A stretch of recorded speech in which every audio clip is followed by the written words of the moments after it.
Hello and welcome to this match preview for Southampton vs Middlesbrough. Now, obviously, I did do a review today, actually, for the Ipswich game.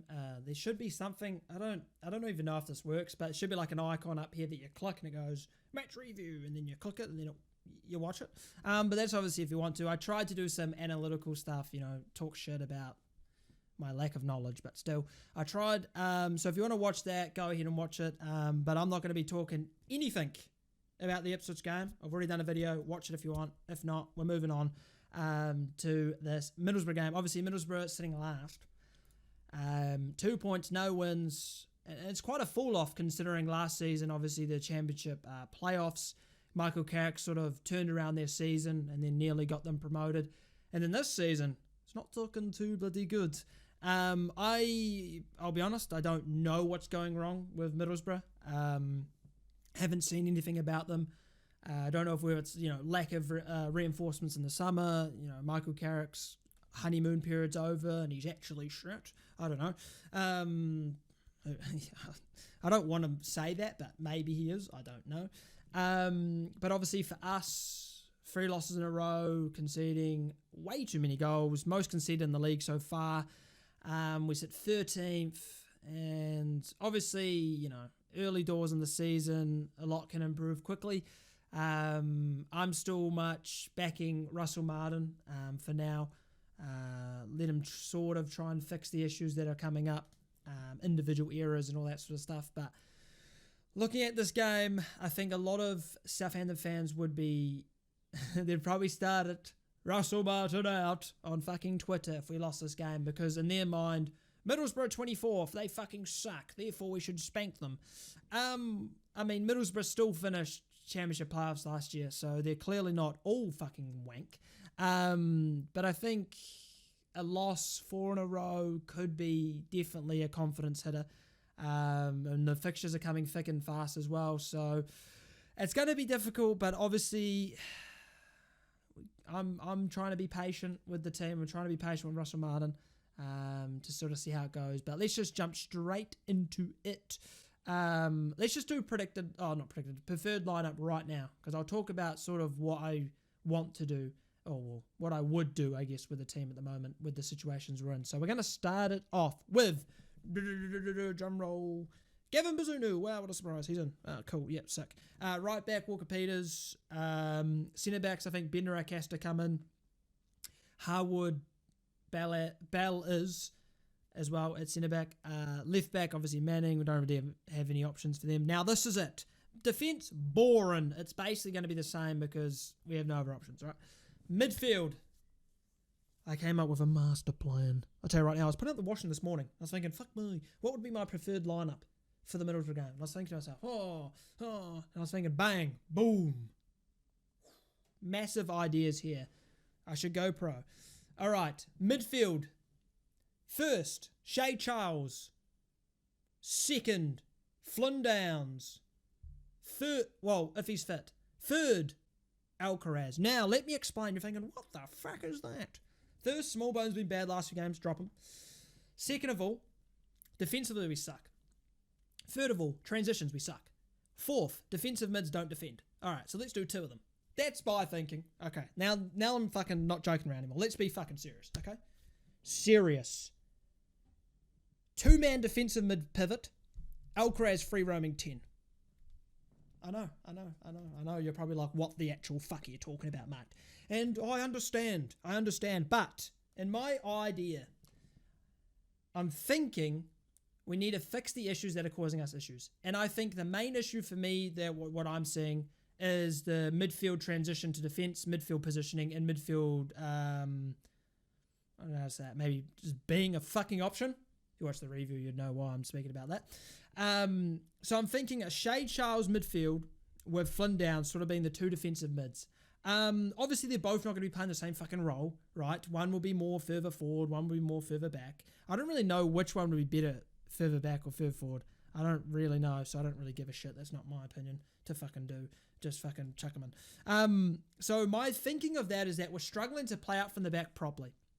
Obviously, if you watch the review, there was multiple times where I pointed out how the midfield options were lacking with midfielders receiving it or centre-backs driving forward.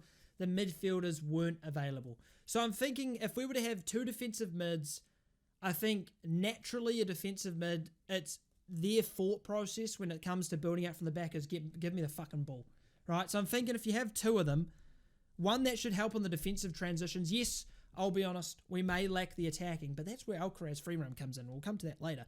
But the two defensive mids, I think, will help us with stability of bringing the ball out from the back, but it also will help us with our transition in defence, because in reality, none of our midfields fucking do anything. Like, especially like Ipswich. I mean, Smallbone's not going to fucking defensively transition. Fucking Adam Armstrong's a striker. Aribo, I don't fucking even know what he is at this point. You know, they're not going to track shit. They're not going to do fucking anything. So I feel as if we have two defensive mids that are focused on sort of not so much getting forward, but being the sort of ball controllers, the tempo controllers of the game, sort of dictating the play around the back and being able to bring it forward. Because Adozie and I guess Fraser or whatever, whoever's on the wings, they don't drop in. And again, in the reviews I talked about this, they don't drop in. When Walker Peters drifts in or Manning drifts in, they don't drop in to give an option wide. They don't do that. They stay high and wide, which means wide is an option. Now we've got fucking a fullback in midfield, so there's no fullback option. And there's just a lack of midfield movement. And so I feel as if we were to play two defensive mids in there, they will be naturally more concerned. I don't know. I can't think of the phrases right now. They'll be more naturally inclined, instinctive, to sort of be more defensive and more wanting to bring the ball out from the back. And now we'll move on to Alcaraz. Fucking awful at centre mid. Shocking. I hate him at centre mid. The man's like, fuck me, I'll do a dummy and a half. Why? I'll do a no-look pass and a half. Why? I'll take a dodgy touch. I mean, you can't blame for that. You just, dodgy touches. But I just feel as if Alcaraz as a 6 and 8 can get fucked. Never want to see him play that role ever again. He is a 10 creative, risky, flary player, right? So I want him furthest way as possible from our defensive side. Get him the fuck up the field. But we can't get him the fuck up the field if we have three midfielders, one defensive mid who barely fucking does defensive mid duties, a centre mid who doesn't defend, and then a cam who just fucks off. Or even worse, imagine if we played Adam Armstrong and Alcaraz. Fucking hell. But I feel like Alcaraz with that free roaming can sort of pick up the areas that we need. So there's a lot of issues when we get forward that there's a lack of midfield movement, a lack of fucking, maybe I should be an option. Which is crazy because, I mean, fuck me, a 5-year-old could do that. Like, a 5-year-old go, hold on, the ball there, player there, space there, I'll go space. Like, it's not hard. Like, I actually feel like a toddler could figure that out. But yet, we don't do it.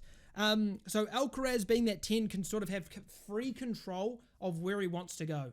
If he wants to drop in, create a triangle with the two other midfielders and Shea Charles and Flynn Downs, or if he wants to go wide, maybe, can slot in as a winger can drift in, like a bit of fluidness, okay?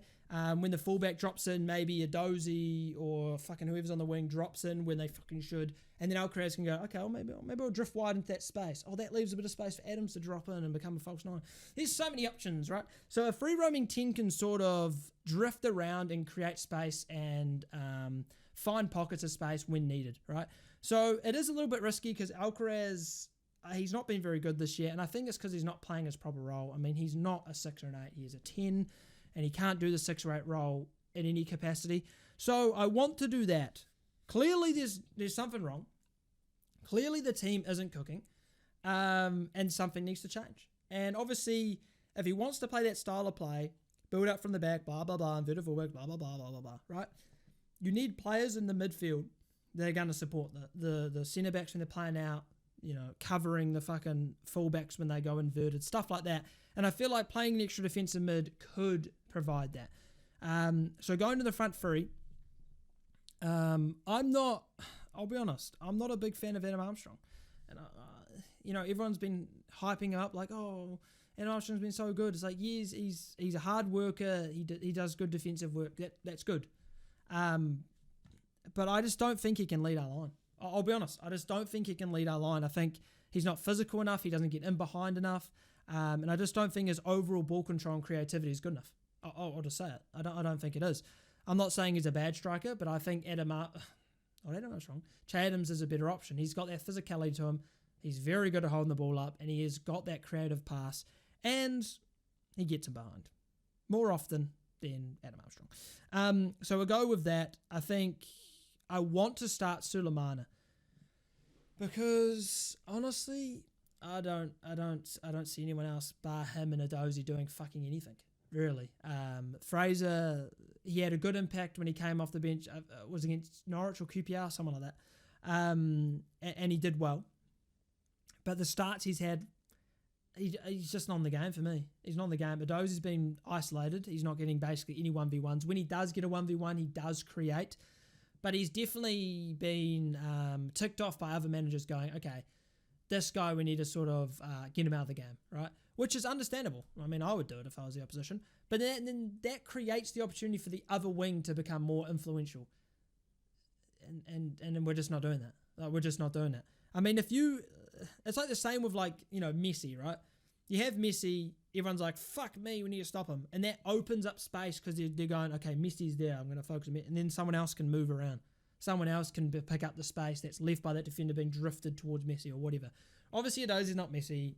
I'm just fucking making a real obvious example of what I'm trying to explain. That if you're trying to mark someone out of the game, trying to starve them from the ball or whatever, isolate them, that will create space for other players. And that's why, I mean, I don't know if this will work, but I don't think we have many options. I don't want Fraser to play wing. I don't want Adam Armstrong to play wing. I don't know if this would work, but just fuck it. Edozie left, Sulemana right. Obviously, I'd probably prefer Sulemana on the left, but I think Edozie on the right just isn't the same player. He needs the ability to cut in, get on someone, go outside then back in, right? And I feel as if on the right wing, I just don't think he has much of a left foot, to be honest. I think it's obvious as a defender that he's not going to go down the inside. And with Sulemana, obviously, I'd probably prefer him on the left as well. But I think Sulemana, just pure pace, bud. Get him to the byline. Speed, cross it in from the byline. I just feel like, obviously, this team would be very risky. Having someone like Alcaraz and then Sulemana and Edozie, two very direct wingers, with a free roaming 10, it could be shit. But I'd rather try it than just keep doing the same thing that we're doing and getting exposed the same exact ways every time. So that would be my 11. I feel like it'll be okay. Russell Martin's obviously not watched this like, oh, fuck yeah, that's a great idea. Like, obviously not. He should be. Maybe I'll try it in the Southampton EA FC Sports 24 or whatever the fuck it's called. I'll play that sort of system. But yeah, moving on. Predictions-wise, confidence all-time low. And if you've followed Southampton long enough, as I'm sure you have, Southampton fans, we all know Southampton we love to give someone a win when they're struggling. Don't we just, oh, you haven't won in 5 games. Oh, here's 3 points. Oh, you haven't won all 6. Oh, here's 3 points. We love that. How many times over the last few years have we constantly given teams that are either dead in form, haven't won in 6, 7, 8, 9 games, or haven't won all season, we've gone there and just fucking lost. So I'm not exactly feeling confident going into this game. Obviously, as well, there'll probably be rotations in the team because of fitness. Who knows who's actually going to be available, whatnot. Obviously, I don't really have that information. But yeah, prediction, I don't see us winning. Just going to say it how it is. Draw. And that's probably being generous because I honestly just don't see us doing fucking anything. Unless something drastic was to change, like he listens to me and plays that system, I don't think we'll be doing much. So, and I also feel as if we will focus on clean sheet more than winning the game. And I don't blame him for that because I feel as if a clean sheet would help with confidence so much more. Because clearly the defense is an issue. 17 goals conceded in 17 games is fucking outrageous, right? Actually embarrassing. So I feel like a clean sheet could really help the confidence of the defenders. So I feel like we may be more cautious in our approach and try to make sure we don't make those individual errors and try and keep a clean sheet.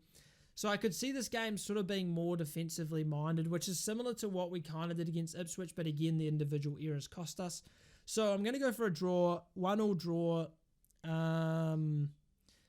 yeah, let me know your predictions. It's a hard one to call because I'm fucking half expecting Middlesbrough to thrash us, to be honest. Where something like in Middlesbrough just clicks, they go, fuck yeah, this is the game we're going to click, and then they just start being clinical and good on the counters, and then we're just fucking the same shit, open as a fucker in the defence. But that's going to be a prediction. Not much else I want to talk about. Obviously, not having to talk about this game sort of cuts down what I would normally talk about. But yeah, so that's going to be the video. I'll be live. It's such a shit time. To be fair, don't blame me if I miss the game.